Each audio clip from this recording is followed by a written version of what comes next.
ಇರುವೆ ನುಗ್ಗಿದ್ರು ಇನ್ಫಾರ್ಮೇಶನ್ ತಗೊಳ್ಳೋ America Israel ಕಣ್ಣಿಗೆ ಮಣ್ಣೆರಚಿ ಇರಾನ್ ತನ್ನ ಸುಪ್ರೀಂ ಲೀಡರ್ ಕುರಿತ ಸತ್ಯವನ್ನ 4 ತಿಂಗಳು ಅಡಗಿಸಿಟ್ಟಿದ್ದು ಹೇಗೆ? 28 ಫೆಬ್ರವರಿ 2026ರ ದಾಳಿಯಲ್ಲಿ ಖಮೇನಿ ಅಂತ್ಯವಾಗಿದ್ದು ಶತ್ರುಗಳಿಗೆ ಕನ್ಫರ್ಮ್ ಆಯಿತು. ಆದ್ರೆ ಬಾಡಿ ಎಲ್ಲಿತ್ತು ಅನ್ನೋದು ಮಾತ್ರ ಅಂತ್ಯಕ್ರಿಯೆ ಮುಗಿದ್ರು ಬಿಗ್ ಸಸ್ಪೆನ್ಸ್. ಅಮೆರಿಕ ಇಸ್ರೇಲ್ಗೆ ಇರಾನ್ ಹಳೆ ಕಾಲದ ಡಿಜಿಟಲ್ ಬ್ಲಾಕ್ಔಟ್ ಅಸ್ತ್ರ ಬಳಸಿ ಶಾಕ್ ಕೊಟ್ಟಿದ್ದು ಹೇಗೆ? ಯಾವ ಸಿನಿಮಾಗೂ ಕಮ್ಮಿ ಇಲ್ಲದ ಇರಾನ್ ಮಿಲಿಟರಿಯ ಆ 120 ದಿನಗಳ ಟಾಪ್ ಸೀಕ್ರೆಟ್ ಕಥೆಯನ್ನ ಇವತ್ತು ಬಿಚ್ಚಿಡ್ತೀವಿ. ಮಿಸ್ ಮಾಡದೆ ಕೊನೆವರೆಗೂ ನೋಡಿ.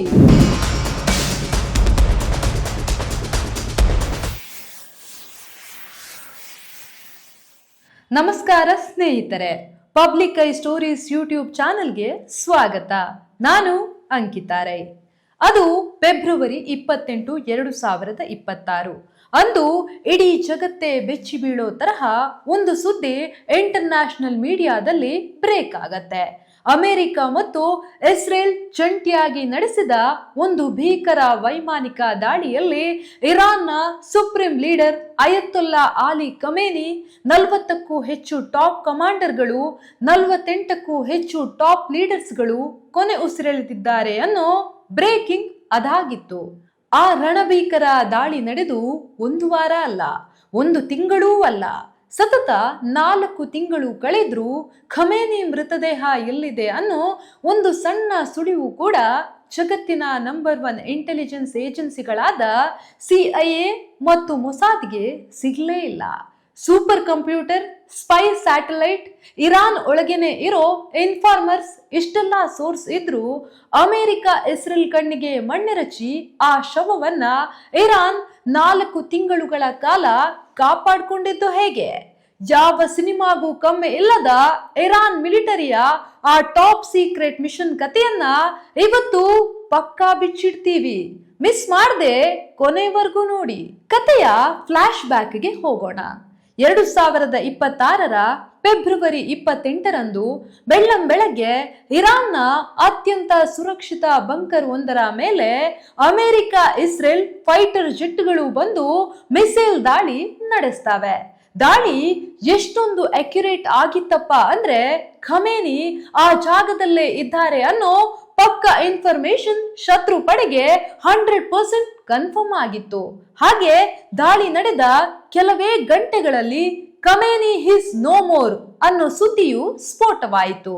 ಅವಾಗ ಇರಾನ್ ಶತ್ರುಗಳು ಅನ್ಕೊಂಡಿದ್ದು ಏನಪ್ಪಾ ಅಂದ್ರೆ ಸುಪ್ರೀಂ ಲೀಡರ್ ಕೊನೆ ಉಸಿರೆಳೆದ ತಕ್ಷಣ ಇರಾನ್ ಸರ್ಕಾರ ಗಾಬರಿಯಾಗತ್ತೆ, ಆರ್ಮಿ ಕಂಟ್ರೋಲ್ ತಪ್ಪುತ್ತೆ, ದೇಶದಲ್ಲಿ ದಂಗೆ ಏಳುತ್ತೆ ಅಂತ. ಯಾಕಂದ್ರೆ ಒಬ್ಬ ದೇಶದ ಸುಪ್ರೀಂ ಲೀಡರ್ ಕೊನೆ ಉಸಿರೆಳೆದಾಗ ಇಡೀ ಸಿಸ್ಟಮ್ ಕೊಲಾಪ್ಸ್ ಆಗೋ ಚಾನ್ಸಸ್ ಇರತ್ತೆ. ಆದ್ರೆ ಇರಾನ್ ರೆವಲ್ಯೂಷನರಿ ಗಾರ್ಡ್ಸ್ ಕಮಾಂಡರ್ಗಳು ಸಿಕ್ಕಾಪಟ್ಟೆ ಶಾರ್ಪ್ ಇದ್ರು. ಅವರು ದುಃಖ ಪಡೋಕೆ ಟೈಮ್ ವೇಸ್ಟ್ ಮಾಡಲಿಲ್ಲ. ಬದಲಿಗೆ ತಕ್ಷಣವೇ ಆಕ್ಟಿವೇಟ್ ಮಾಡಿದ್ದೆ ಪ್ರೋಟೋಕಾಲ್ ಎಕ್ಸ್. ಅಮೆರಿಕ ಮತ್ತು ಇಸ್ರೇಲ್ಗೆ ಖಮೇನಿ ಅಂತ್ಯ ಗೊತ್ತಾಗಿದ್ರು ಶವ ಸಿಕ್ಕರೆ ತಾನೇ ಅವರು ಗೆದ್ದ ಹಾಗೆ. ಆ ಬಾಡಿಯನ್ನ ಇಟ್ಕೊಂಡು ಇರಾನ್ ಮೇಲೆ ಸೈಕಾಲಜಿಕಲ್ ವಾರ್ ಮಾಡೋಕೆ ಶತ್ರುಗಳು ಪ್ಲಾನ್ ಮಾಡ್ತಾ ಇದ್ರು. ಇದನ್ನ ಅರಿತ ಇರಾನ್ ಮಿಲಿಟರಿ ಬಾಡಿಯನ್ನ ಶತ್ರುಗಳ ಕೈಗೆ ಸಿಗದ ಹಾಗೆ ಮಠ ಮಧ್ಯಾಹ್ನವೇ ಮಾಯ ಮಾಡೋಕೆ ಸ್ಕೆಚ್ ಹಾಕಿತ್ತು. ಇವತ್ತಿನ ದಿನದಲ್ಲಿ ನಾವೆಲ್ಲೋ ಒಂದು ಸಣ್ಣ ಸೀಕ್ರೆಟ್ ಮೇಂಟೈನ್ ಮಾಡೋಕೆ ಒದ್ದಾಡ್ತೀವಿ. ಅಂಥದ್ರಲ್ಲಿ ಒಂದು ದೇಶದ ಸುಪ್ರೀಂ ಲೀಡರ್ ಮೃತದೇಹವನ್ನ 4 ತಿಂಗಳು ಸೀಕ್ರೆಟ್ ಆಗಿ ಇಡೋದು ಅಂದ್ರೆ ಸುಮ್ಮನೆನಾ? ಅದಕ್ಕೆ ಇರಾನ್ ಫಸ್ಟ್ ಯೂಸ್ ಮಾಡಿದ್ದು ಡಿಜಿಟಲ್ ಬ್ಲಾಕ್ಔಟ್ ಅಸ್ತ್ರ. ನಮ್ಗೆಲ್ಲ ಗೊತ್ತು ಇಸ್ರೇಲ್ನ ಸೈಬರ್ ಯೂನಿಟ್ ಎಷ್ಟೊಂದು ಪವರ್ಫುಲ್ ಅಂದ್ರೆ ಇರಾನ್ ಮಿಲಿಟರಿ ಆಫೀಸರ್ಸ್ ಗಳ ಫೋನ್ ಕಾಲ್, ವಾಟ್ಸಾಪ್, ಇಮೇಲ್ ಎಲ್ಲವನ್ನು ಟ್ರ್ಯಾಕ್ ಮಾಡ್ತಾ ಇರುತ್ತೆ. ಯಾರಾದ್ರೂ ಒಬ್ಬ ಆಫೀಸರ್ ಗಾಬರಿಯಲ್ಲಿ ಬಾಡಿ ಸಿಕ್ಕಿದೆ, ಅದನ್ನ ಆ ಜಾಗಕ್ಕೆ ಶಿಫ್ಟ್ ಮಾಡಿ ಅಂತ ಒಂದು ಸಣ್ಣ ಮೆಸೇಜ್ ಕಳಿಸಿದ್ರು ಸಾಕು, ಇಸ್ರೇಲ್ನ ಸ್ಯಾಟಲೈಟ್ ಆ ಜಾಗದ ಮೇಲೆ ಫೋಕಸ್ ಮಾಡಿ ಬಿಡ್ತಾ ಇತ್ತು. ಆದ್ರೆ ಟೆಕ್ನಾಲಜಿ ಇರೋ ಜಾಗದಲ್ಲಿ ತಾನೇ ಹ್ಯಾಕಿಂಗ್ ನಡೆಯೋದು. ಇರಾನ್ ಟೆಕ್ನಾಲಜಿನೇ ಇಲ್ಲದೆ ಇರೋ ಹಳೆ ಕಾಲಕ್ಕೆ ಹೊರಟು ಹೋಯಿತು. ಫೆಬ್ರವರಿ 28ರ ದಾಳಿ ನಡೆದ ಮರುಕ್ಷಣವೇ ಆ ಸೀಕ್ರೆಟ್ ಗ್ರೂಪ್ ನಲ್ಲಿದ್ದ ಕಮಾಂಡರ್ಗಳ ಎಲ್ಲಾ ಮೊಬೈಲ್, ಇಂಟರ್ನೆಟ್, ಸ್ಯಾಟಲೈಟ್ ಗ್ಯಾಜೆಟ್ ಗಳನ್ನ ಕಂಪ್ಲೀಟ್ ಆಗಿ ಬ್ಯಾನ್ ಮಾಡಲಾಯಿತು. ಕಮ್ಯುನಿಕೇಶನ್ ಕೇವಲ ಬಾಯಿಯಿಂದ ಬಾಯಿಗೆ ಮಾತ್ರ ನಡೀತಾ ಇತ್ತು. ಒಬ್ಬ ಕಮಾಂಡರ್ ಮತ್ತೊಬ್ಬನಿಗೆ ಇನ್ಫಾರ್ಮೇಶನ್ ಪಾಸ್ ಮಾಡಬೇಕಾದ್ರೆ ಖುದ್ದಾಗಿ ಕಾರ್ ಹತ್ತಿರ ಹೋಗಿ ಕಿವಿಯಲ್ಲಿ ಹೇಳಿ ಬರಬೇಕಿತ್ತೆ ಹೊರತು ಫೋನ್ ಬಳಸೋ ಹಾಗಿರ್ಲಿಲ್ಲ.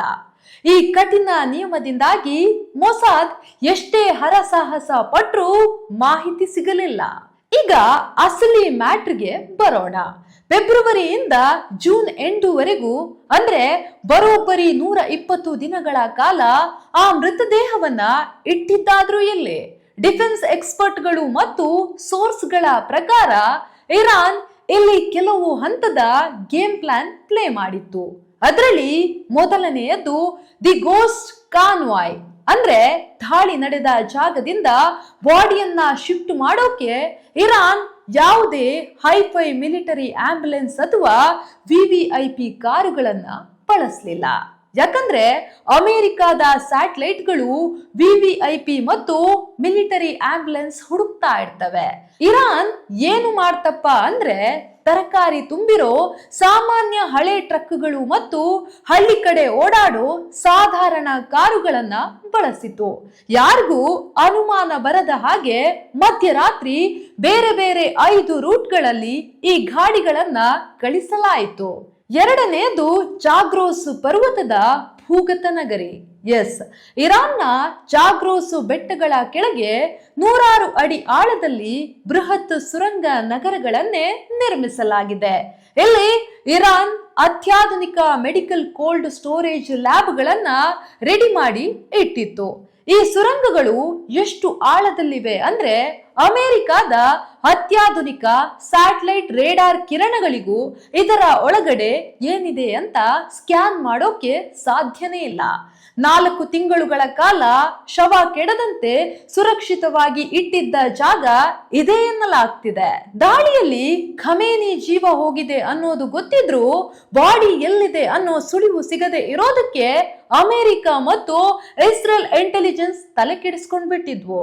ಯಾಕಂದ್ರೆ ಅವರ ಹತ್ರ ಇರೋದು ಕೇವಲ ಸಿಗ್ನಲ್ ಇಂಟೆಲಿಜೆನ್ಸ್, ಅಂದ್ರೆ ಇಂಟರ್ನೆಟ್, ಸ್ಯಾಟಲೈಟ್ ಮೂಲಕ ಇನ್ಫಾರ್ಮೇಶನ್ ಕದಿಯೋದು.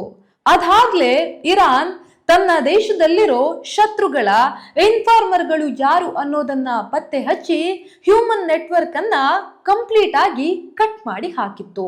4 ತಿಂಗಳ ಕಾಲ ಶವ ಸಿಗದೆ ಇರೋದ್ರಿಂದ ಇಸ್ರೇಲ್ ಅಮೆರಿಕಾಗೆ ತಮ್ಮ ದಾಳಿ 100ಕ್ಕೆ 100 ಸಕ್ಸಸ್ ಆಯ್ತಾ ಇಲ್ವಾ ಅನ್ನೋ ಗೊಂದಲ ಇತ್ತು. ಫೆಬ್ರವರಿ 28ರಿಂದ ಜೂನ್ 2026ರವರೆಗೆ ಸತತ 4 ತಿಂಗಳು ಇರಾನ್ ಆಡಿದ ಈ ಹೈಡ್ ಅಂಡ್ ಸಿಕ್ ಆಟ ಇದೆಯಲ್ಲ, ಇದು ಇಂಟರ್ನ್ಯಾಷನಲ್ ಇಂಟೆಲಿಜೆನ್ಸ್ ಇತಿಹಾಸದಲ್ಲೇ ಒಂದು ಬಿಗ್ಗೆಸ್ಟ್ ಮಾಸ್ಟರ್ ಕ್ಲಾಸ್ ಅಂತಾನೆ ಹೇಳಬಹುದು.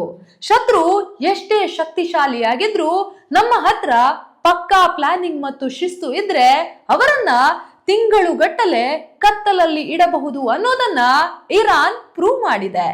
ಏನೇ ಆದ್ರೂ ಇರಾನ್ನ ಈ ರೋಚಕ ತಂತ್ರಗಾರಿಕೆ ಬಗ್ಗೆ ನಿಮ್ಮ ಅಭಿಪ್ರಾಯ ಏನು?